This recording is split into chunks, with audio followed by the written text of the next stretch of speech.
Court is calling 2024 CR 5811, State of Texas versus Priscilla Parra. Could I have parties announced for the record for the state? Andrew Edmund. Defense? James Seeloff for the defendant. Are you Ms. Parra? Yes, ma'am. Counsel, have you received all the discovery? Did you review it with your client? Yes, I have. Court will find that the state is in compliance with discovery. Ms. Parra, did you review the document entitled Application for Deferred Adjudication with your attorney? Did you understand it and sign it? Yes, ma'am. Did you review the true bill of indictment with your attorney? Did you understand it? Not exactly, but Well, no, I want to make sure you, It's in your hand. Yes. all right, I want to make sure you understand it. Is this document? Yes. yeah, I understand it's paper with words on it, but I don't understand what the words mean on the paper exactly. All right. She doesn't understand what an indictment is, but she knows what she's pleading to. All right. So instead of using the word indictment, do you understand what charges the state has brought against you? Yes. Okay. And did you review those charges with your attorney? Yes, ma'am. All right. Sometimes I forget we can't use legal words. We shouldn't. Thank you. Sorry about that. Oh, no, there's no need for you to apologize. You wouldn't know indictment or these other words unless maybe you were an attorney. You understand? Yes, ma'am. So that's my fault for not speaking in layman's term. Thank you. All right. Did you review this document?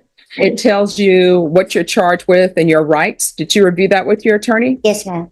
All right. So do you understand your charge? I'm sorry, counsel, do you waive the reading of the indictment? Waive the reading. And state, are you proceeding on the indictment as presented? Yes, Your Honor. All right. All right. So do you understand you're charged with tampering with evidence? Yes, ma'am. All right. That's a third-degree felony. Range of punishment is anywhere from 2 to 10 years in prison and up to a $10,000 fine. Did you understand? Yeah. If you have a plea with the state, the court does not have to follow that plea. If for any reason I don't follow the plea that you've reached with the state and I give you more than what you agreed to, you can withdraw your plea. You understand? Okay. All right. Do you understand though? Yes. All right. Do you understand you have a right to jury trial? Yeah. You have a right for you or your attorney to question any witnesses the state would call. Do you understand? Okay. Thank you. Do you understand that? Yes.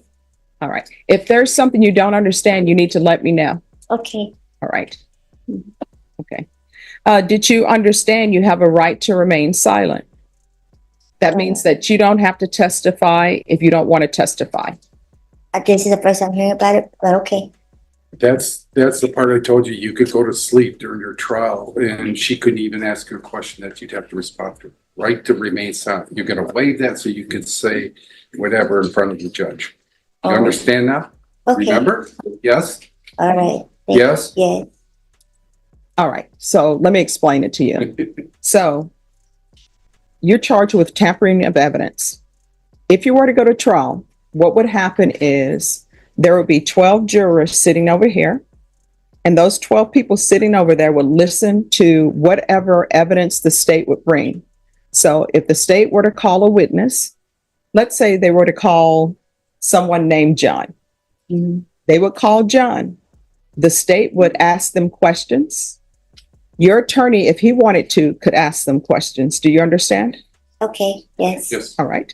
Now, after the state had presented and all of their evidence or called everybody that they wanted to call for me to hear from or from the people in the box to hear from, then what would end up happening is if you wanted to be called to have the state and your counsel ask questions of you, you could.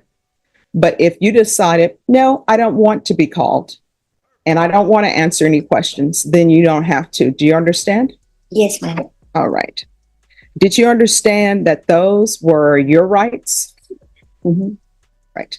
And did you understand because you're entering this plea bargain agreement that you're giving up those rights?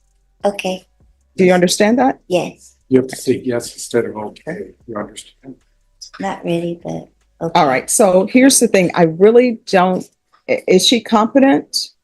She was until you started asking her some questions. All right. So I don't feel comfortable continuing with this plea. If you want. Before we even get started, pay close attention. Here, this case immediately turns into a masterclass on how confusing courtrooms can be for defendants who don't speak legal, and that confusion, it's about to become the entire issue.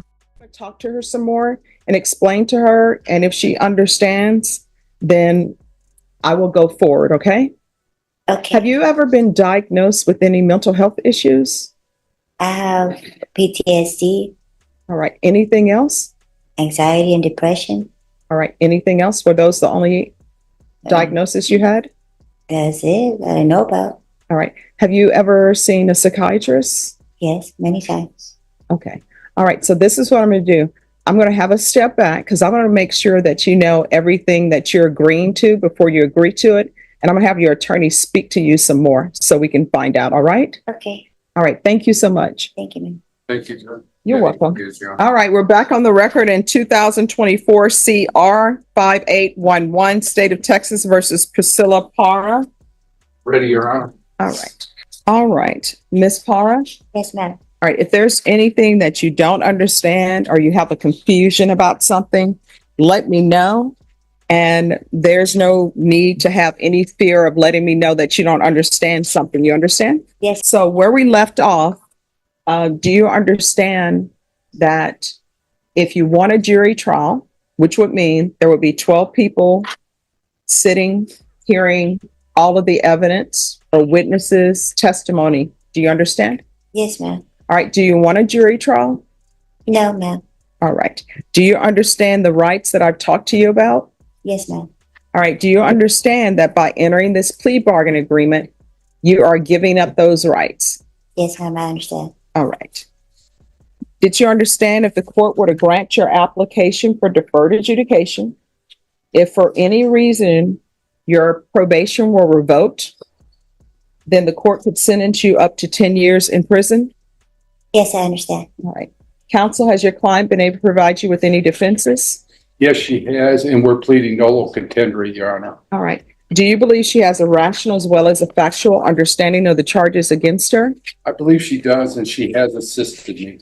All right. Do you believe she's currently competent and was legally sane at the time of the offense? This right here is a huge red flag. The defendant admits she doesn't understand what the document means, and in court, understanding isn't optional. Judges are legally required to stop everything if comprehension is in question. I believe she was. All right. Ms. Parra, has anyone threatened you or placed you in fear to get you to enter this plea? No, ma'am. Are you satisfied with the way you've been represented? Yes, ma'am. Are you a U.S. citizen? Yes, ma'am. Court will find that defendant has knowingly and voluntarily waived her right to jury trial. Did you review the bargain that you have with the state? Yes, ma'am. All right. According to that, there's a $1,500 fine. The state is asking that I grant your application for deferred adjudication.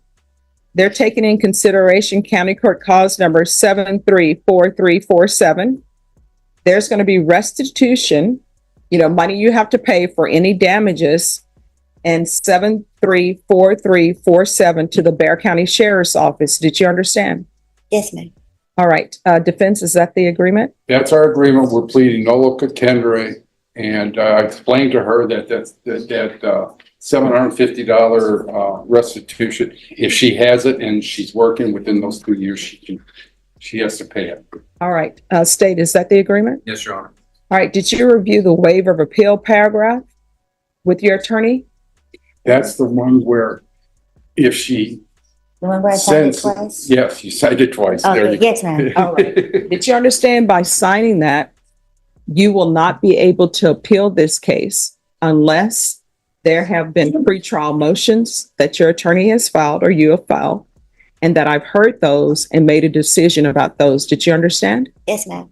Have there been any such There has motion? been no motions filed, Your Honor. All right. Outside the agreement, the state is asking that you be placed on 2 years deferred adjudication, and there be 120 hours of community service restitution, which is volunteer work, and that there be a TAP evaluation, and that's to see if you have any drug issues. Did you understand? Yes, ma'am. All right. So that's what they're recommending. I don't have to do that. Do you understand? Yes, ma'am. All right. Then to the offense as charged, what plea are you entering? No contest. All right.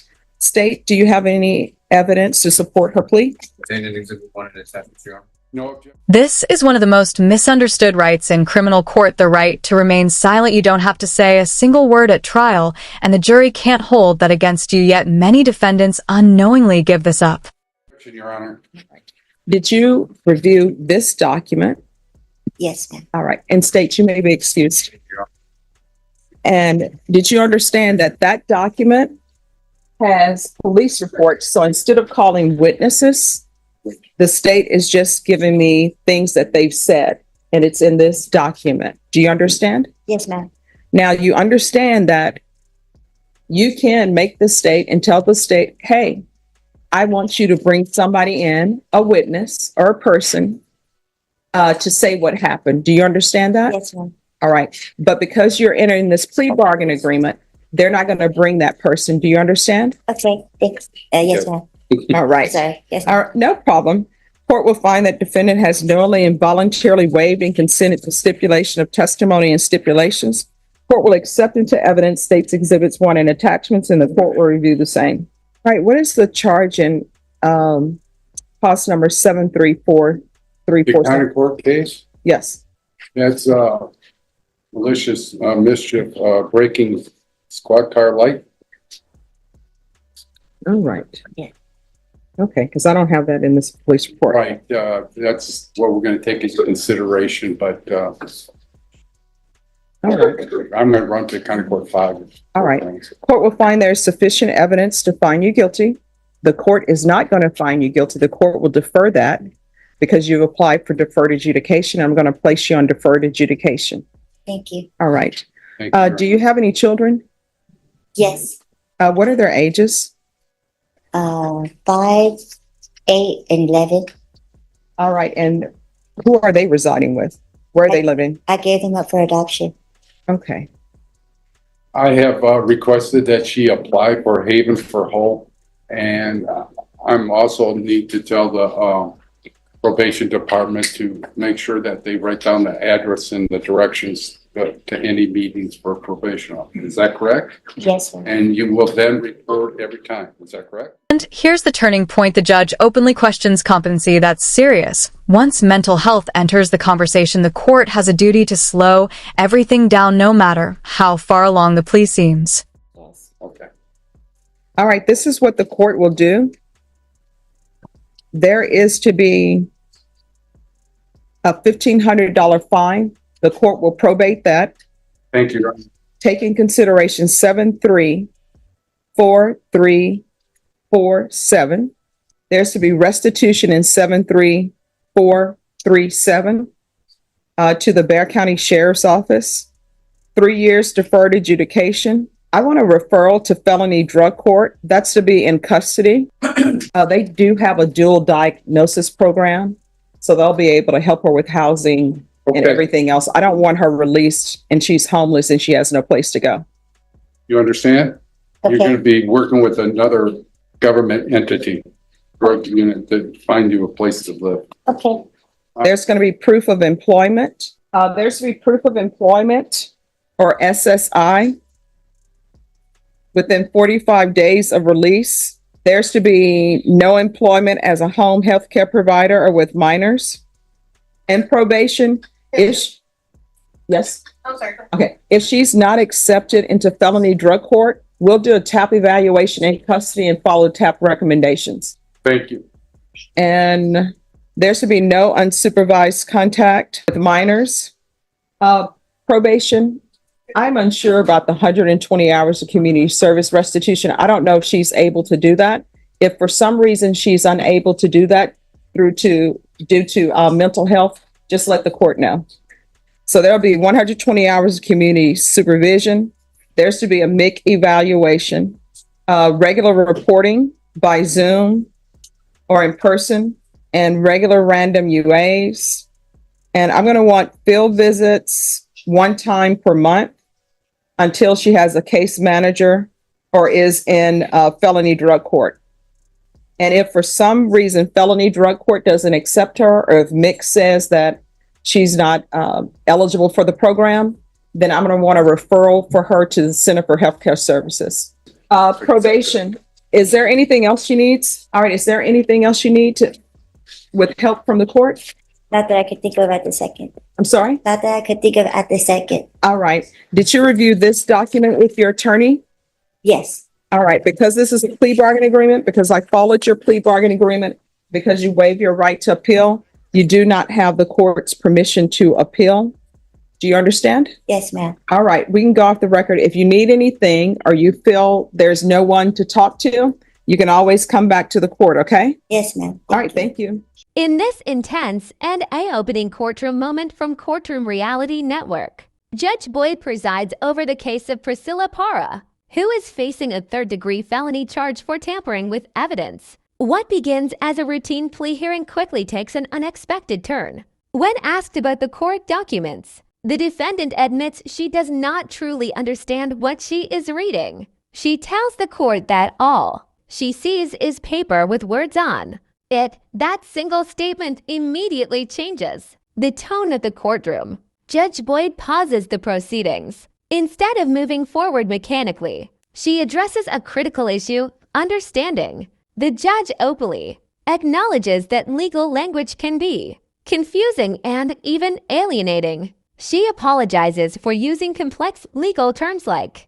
indictment and shifts to simpler, everyday language to ensure the defendant fully understands her rights and the consequences of her plea. But the concerns do not stop there. When Priscilla revealed she was unaware of her right to remain silent, Judge Boyd begins questioning her competency. The court explores whether the defendant truly understands the legal process and whether mental health challenges may be affecting her decision-making. That is when Priscilla discloses her struggles with PTSD, anxiety, and depression. The focus of the hearing shifts. This is no longer just about punishment. It becomes about support, treatment, and rehabilitation. Ultimately, the defendant enters a plea of no contest. Judge Boyd grants 3 years of deferred adjudication, meaning prison time is suspended, but only if strict conditions are met. Priscilla is referred to a felony drug court dual diagnosis program designed to address both substance abuse and mental health issues, while also helping her find stable housing and treatment.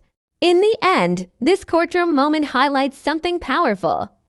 Justice is not only about consequences, it is also about understanding.